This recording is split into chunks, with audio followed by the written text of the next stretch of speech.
नमस्कार मित्रों। मानव यानी होमो सैपियंस पृथ्वी का सबसे बुद्धिमान प्राणी, सबसे ज़्यादा समझदार इसीलिए क्योंकि वह होमो सैपियंस सैपियंस कहलाता है। जितने कीड़े मकोड़े जीव जंतु हैं उसमें वो सर्वशक्तिमान है।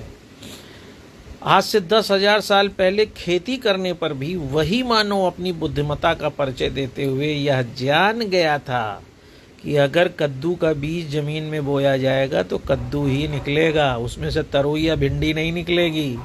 अगर गेहूं का बीज बोया गया है तो गेहूं ही निकलेगा, उसमें से उड़द मूंग धान नहीं पैदा होगा।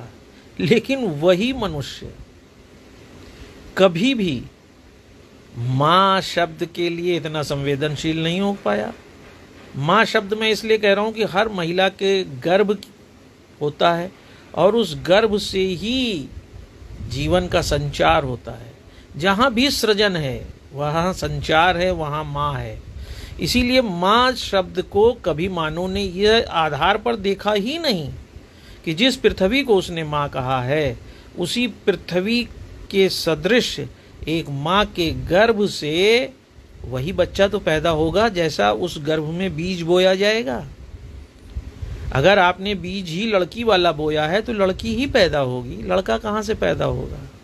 लेकिन ज़्यादातर इस विश्व के हिस्सों में माँ को ही यानी धरती को ही अपमानित होना पड़ता है कि जब कद्दू का बीज बोया तो उसमें लौकी क्यों नहीं पैदा हुई, जब धान बोया तो उसमें गेहूँ क्यों नहीं पैदा हुआ। और ऐसा मनुष्य अपने को बुद्धिमान कहता रहा है, ऐसा मनुष्य अपने को विज्ञान का प्रणेता कहता रहा है। उसने कभी इस बात को स्वीकार नहीं किया कि इसमें महिला की क्या गलती। महिला के गर्भ में तो जिस तरह का बीज बोया जाएगा उसी तरह का वह परिणाम देगी, उसी तरह के संतान पैदा करेगी।